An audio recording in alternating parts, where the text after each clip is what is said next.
like the LG G5, for example, you're obviously excited about what's new and the next couple of years you're going to spend with this, but you could also be somewhat overwhelmed assuming you haven't had a new phone in a couple of years. Things have changed. We have Marshmallow now, software features are focusing on new areas, and there's things like fingerprint sensors on everything. So to help you get started with your G5, we thought we'd follow up one of our most popular posts in recent weeks, which was 10 first things you should do with the Galaxy S7, and now give you the 10 first things you should do with your LG G5. So like the Galaxy S7, one of the first things I would suggest you do is take advantage of the phone's micro SD card slot. So 32 gigs of internal storage here. You can fill that up pretty quickly with apps, games, music, and of course all the photos you're going to take through the camera setup. So SD card slot is actually hidden, not hidden, but it's next to the SIM card slot. So in here is your tray. So a little pin in that hole, pop that out, you get SIM card slot and micro SD slot. You throw up to 2 terabyte cards in, although those don't really exist, and you have that much expandable storage. I would suggest maybe a 200 gig or 128 gig card. Just make the investment so that going forward you really don't have to worry about storage. From there, if we stick here on the back side, I would suggest setting up fingerprints on the fingerprint sensor almost immediately. In fact, I would suggest setting up both index fingers, since when you pick your phone up, you tend to put your index finger right there on that spot, and then by just setting it on top, you can unlock your phone pretty quickly. So this is sort of a capacitive style button where it does click, but you don't need to click it in order to unlock. All you need to do is just set your finger on there and it unlocks. So set up with both index fingers, and I suggest that because those are just the 2 fingers you're probably going to use the most. So you go into settings and fingerprint security, fingerprints, and you just start setting those up. Maybe you want to do middle fingers just to add some extra flexibility there in case your finger has a band-aid on it or something like that. After setting those up, I would then maybe consider LG's knock code. So if you're not familiar with knock code, it allows you to, without your screen being on, tap out a pattern on your lock screen or just on your screen, and it'll unlock your device. So why I suggest that is because the fingerprint reader is on the back. Now, if it's laying on the desk like this, it's kind of hard to get your fingerprint back there to unlock the phone. So with knock code, you don't really have to pick it up, and you can tap out that pattern and it should unlock the device. It's a handy little trick that LG introduced actually a couple of years ago. Now you'll find it in settings, lock screen, and under select screen lock, you'll see knock code I have selected, but you'll find it in there and it'll walk through a setup. It's one of those things where you just set up a tapping pattern throughout your lock screen, and again, it does it with the screen off. So again, I have my phone sitting down, tap that out, and it unlocks. Just a little handy feature if you are using a fingerprint reader. Now, the next thing I would suggest is one of the things that LG introduced before most anyone else, and that was shortcuts embedded into some of these physical buttons. Now, we don't have one on the power button, but we do have one for volume down and one for volume up. So if we double tap volume up, it actually launches into their Capture Plus, which is a little note app. So if you really want to quickly jump in and jot down a note, phone number, name, or your next $1 million idea, this is a good way to do it. So again, with your screen off, that is double tap on volume up, gives you a blank slate, and you can draw something out. The other shortcut then is a double tap on volume down, and that launches into the camera. There we go. It is not as fast as Samsung's double tap on the home button, but it does work. Double tap there on your volume down. So to adjust this, you can go into settings and all the way down, and there's actually a shortcut key section where you can talk about off or on. So you may not actually want that to work, and you can turn it off. Otherwise, those are the other options you can adjust that. Up next, I would suggest turning on LG's always on display. So if I actually lock my phone, you can see this sort of come on there. Always on display, LG's version, I've talked about this before, is better than Samsung's, and it actually shows you real information. While you're not seeing much there for me other than date and time, it will show you notifications as they come in. It actually just shows you the icon, but Samsung doesn't need to do that, so you are at a little bit of an advantage here. So to turn that on, you just jump into settings, find display, which is here. Double kill. And once you're in there, there's a toggle for always on. Now, I suggest this because it's been off out of the box on the 3 different versions of the G5 that I have in-house right now. So make sure you go in and toggle that on. Now, you can actually adjust a couple of additional settings on what you might want to show, but that's pretty much it. I would recommend that, and LG hasn't suggested that it's going to eat away your battery life, so you definitely want to take a look at it. The next thing, this is one of those areas where I don't necessarily ever suggest this, but with this phone I'm going to, that's to install a third-party launcher. So LG sort of ran itself into a bit of a controversy when it decided to take away the app drawer in the LG. So I know app drawer going away is not a huge deal, but for some of us it really is a big deal, and it sort of brings out iOS and this sort of unorganized dislike for a home screen setup. So I would actually recommend you install a third-party launcher. Now, when you open your G5 out of the box, you will have two options, Home or Easy Home. So Home is the default version with some advanced features, no app drawer. Easy Home takes away every meaningful feature, but does give you an app drawer, and I would never recommend anyone do it. LG said we're going to get a new Home for UX 5.0 that will actually arrive, we think via update, maybe LG's Smart World App Store. We're not exactly sure yet. You can actually install the UX 4.0 Home right now, and that'll give you an app drawer. But trust me, you don't even want to install that. Just go to Google Play and install a third-party home launcher. There are so many good ones. The Google Now launcher, for example, is Google's launcher. It's free, and it's great. It's simple, it's fast, and it works well, and it gives you access to Google Now. I personally like Nova Launcher. It's pretty advanced. Also comes with a price if you want the Prime version. But there's Action Launcher 3 and Smart Launcher, and there's all these different launchers out there to try that are better than what LG's doing. So seriously, if you own this phone, don't complain about the Home not having an app drawer. Just go install one. There are so many good ones out there.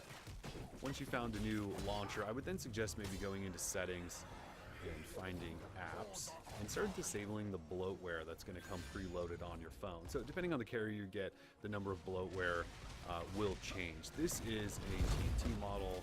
This is a T-Mobile model, and I will show you the differences. So this is AT&T. Now, I've already disabled most of the apps, and by the way, in order to do that, settings, apps, and then you have your list of all apps. If you want to disable something, and it's a system app, you would tap on it and then look for the disable button. Hit that, and I'll just show you how it works now.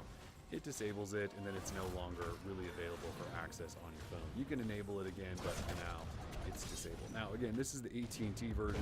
I'll just show you the number of garbage apps AT&T preloads on here. And with this phone, on this AT&T G5, it is insane. The first boot you pull up, there's notifications for DirecTV, and I think Protect Plus, and some other things, and Lookout starts scanning things, and it is a terrible, terrible thing, and AT&T and LG together should be ashamed of themselves. So you can see there are so many good ones out there.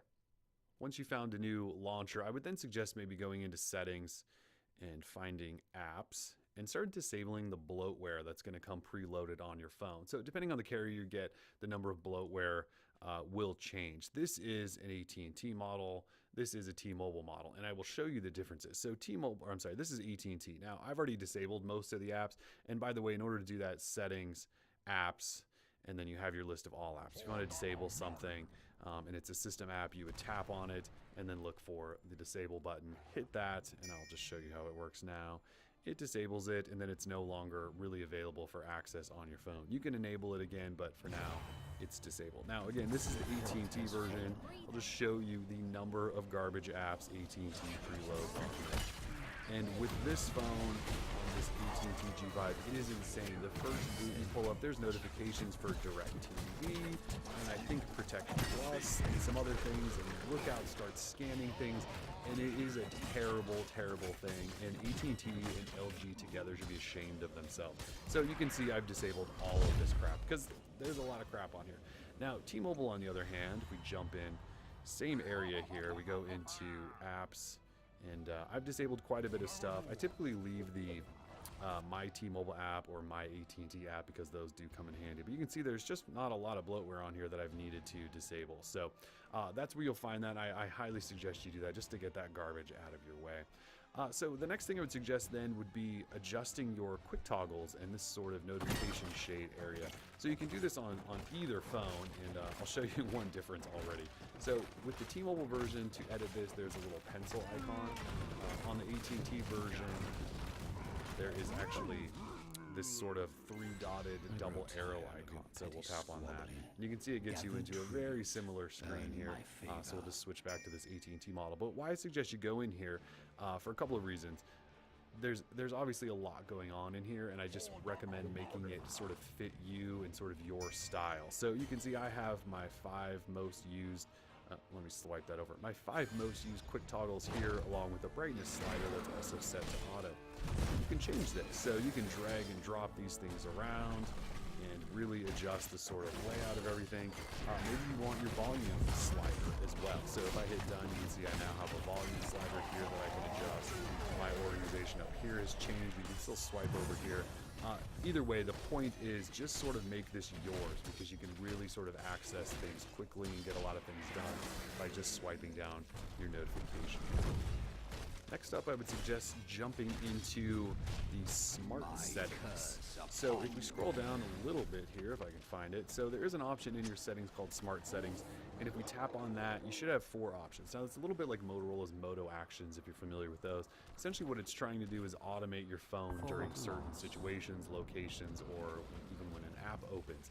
So you'll see there's a thing that you could set up when at home, when you're away from home, when headphones are plugged in, or when a Bluetooth device is connected. So the idea here is, say you set up the home one. So when you're at home, you can have your phone change the sound profile to maybe silent or vibrate, and turn Bluetooth on or off, or Wi-Fi on or off. So maybe you want to connect to your home Wi-Fi and turn Wi-Fi on when you're at home. You can have that automatically happen. And then when you're away from home, you could tell Wi-Fi to turn back off, and Bluetooth to turn on, and your sound to go up, and things like that. I've also set it up so that if I plug in headphones, Google Play Music automatically opens, or when I connect to a specific Bluetooth device. In this situation, I believe I had it set up to my Jaybird X2 headphones. Runkeeper launches, since those are the headphones I use while running. So not super advanced setup in here, but definitely some things that can be automated to help you get a lot of things done in the future. And finally, for number 10, I would say always have a spare battery on hand. So one of the big selling points here with the G5 is the fact that you can touch this little button here, slide this drawer out, and swap batteries. So if you bought the G5 near launch, then you probably were able to secure a free separate battery and battery charging cradle. So what I've done, for example, is I go to bed at night and don't charge my phone, and when I wake up in the morning, I have a battery in the charging cradle ready to go that's fresh, so I can just swap out my battery, and then I throw the old one back in and charge it up. So then at the end of the day, when my phone's starting to dwindle in battery, rather than having to plug it in for an hour to get some juice, I have a fresh battery, swap it out, and I'm ready to go. So I would just sort of suggest taking advantage of this, since this is really one of the only phones that can do this.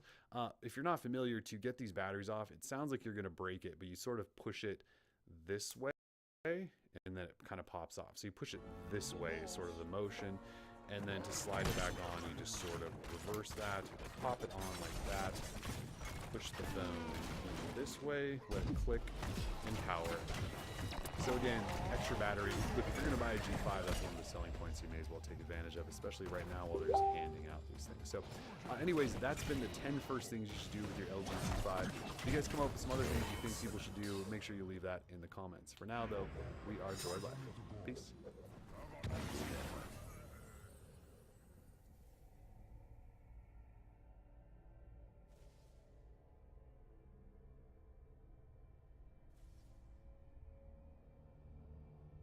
Hello, this is RICKY, the Android guy.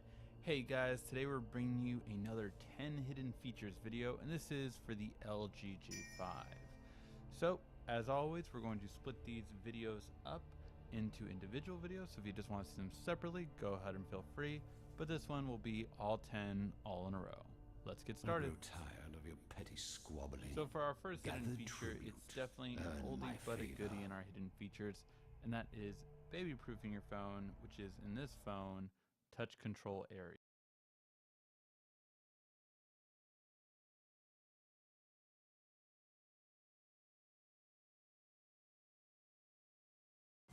Bitwit's coverage of CES 2017 is brought to you by Fractal Design, MSI, and CableMod. Check out the links in the description below, where the next Windows 10 update will simply be Vista. We're at Cooler Master now, and of course, just like all my other CES 2017 coverage, Paul must be included at some point, so there's Paul. But look at all this stuff they have on the wall. This is for their Master Mastercase series, their whole lineup. There's just a ton of options here that you can trick out just to expand the functionality wherever you need it. I'm not going to go through everything here because it would take a while, but you can kind of read the signs there. They've got a bunch of interesting things. One cool addition is the vertical the vertical GPU adapter that is now included, and also these illuminated LED partitions that would actually go to the lower compartment of the case to divide it up a little bit in much bling, so to speak. We've also got a new case over here, the Mastercase Pro 6, and it's got a really cool aesthetic actually on the outside. And the thing about this chassis is that it's supposedly tailored for silence. You can see here there are these kind of like floating panels that are adjustable. You can actually put them down. You push them down just like that. You can tailor it for extreme silence, just for the utmost silence acoustic profile, and you can easily pop them back up based on your needs if you want to open up a little bit more airflow. So you've got plenty of radiator support there at the front. Okay, so you've got radiator options up the wazoo. Look at that. This is a perfect example of that vertical GPU orientation if you want to show off your graphics card. Just a very beautiful, elegant design. Of course, we've got the tempered glass. I really do like that there's a lock on there. You take this to a LAN party or something, you don't want anyone stealing your rig or stealing your components inside. Very nice. And you said this is Q2, or wait, when is this getting released? Q2 or Q3, so be sure to look out for that. And the price point was anywhere from, we're still iffy on that. So stay tuned for all of that. Now, the other cool thing that I want to show you guys here at the booth is this. This is actually, Paul and I walked in here in a rush, and we were like, all right, show us like the coolest thing that you have here. And they brought us here to a power supply. I wasn't expecting a power supply to be one of the things that the Cooler Master team was the most excited about here, but it's actually pretty interesting. This is a 1200 watt unit. They're calling it the Master Watt Maker 1200 watt MIJ. MIJ stands for Made in Japan, as the sign suggests right there. And this is something that they've been in development with for like 3 years. The past 3 years they've been working on this. And if you just take a look here, it's like just ridiculous over-the-top internals. There's certain componentry in here that regular made-in-China units do not even contain. That's just to clean up the power and just to improve the efficiency. In fact, the efficiency is so good, it actually goes beyond titanium 80-plus certification. So we're going to have to think of a new standard for that. I think that I overheard diamond at one point. Maybe we can go with like double black diamonds, you know. This ain't no bunny slope. So this is a really, really fascinating product. Of course, it is going to set you back about $1,000. I think maybe you're going to have to get a really expensive case to even be worthy of putting it in there. But this was also in collaboration with a very reputable company in Japan, Murata. I don't know if I'm pronouncing that right, but is that the owner right there? Kenzo, he's the lead engineer. This guy soldered every single thing by hand on every unit. No, I'm just totally joking. He did not do that, but it comes in a very nice packaging as well, fully modular system. It's got a nice fan right there. It is a very heavy unit, which obviously is a good sign that there are some quality components in this thing. So be sure to stay tuned for that. All right, guys, that was going to wrap it up for my coverage of the Cooler Master Suite here at CES 2017. Huge thank you to my sponsors, MSI, Fractal Design, and of course, CableMod. Go ahead and check out their stuff in the description below. And hopefully you guys join me for more CES coverage coming at you really soon. Have a good one, guys. What's this? What? A hero has left the battle.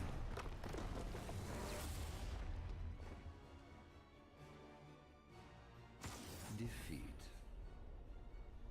Bitwit's coverage of CES 2017 is brought to you by Fractal Design, MSI, and CableMod. Check out the links in the description below, or Half-Life 3 will stay unconfirmed. Guess where we are? This is the Designo Curve MX38VQ monitor. Actually, that's just a bunch of text on a wall. This is the Designo Curve MX38VQ monitor, and it's pretty beastly. You can see it's an ultra-wide display. It's LED IPS, so really good for color correction, makes all the colors pop and stuff. It says it's 21 by 9 aspect ratio, but I think that might be inaccurate because if you look over here, it says the resolution is actually 3840 by 1600, which actually gives you a little bit more vertical space than a typical 21 by 9 display. So I think Paul said he was going to call this, start calling this ultra wide plus. So I'm going to steal that for this video. Look at this ultra wide plus monitor. I know, he's gonna hate me. But you can also see here it's a 37.5 inch. It's got some built-in 8-watt speakers. Some people like that sort of thing. There's also an audio chip built in, so it handles all the post-processing if you wanted to get your sound out of that in that such way. It's also got a wireless Qi charger. I'm pretty sure that's how you pronounce it. Actually, at the base of it is a built-in wireless charger right there. I know it's spelled QI, but I believe it's pronounced Qi. I don't even know if this phone's on. This phone was already here when I got here. Oh, there it goes. So that's actually pretty cool. I feel like when I'm at my desk, I usually put my phone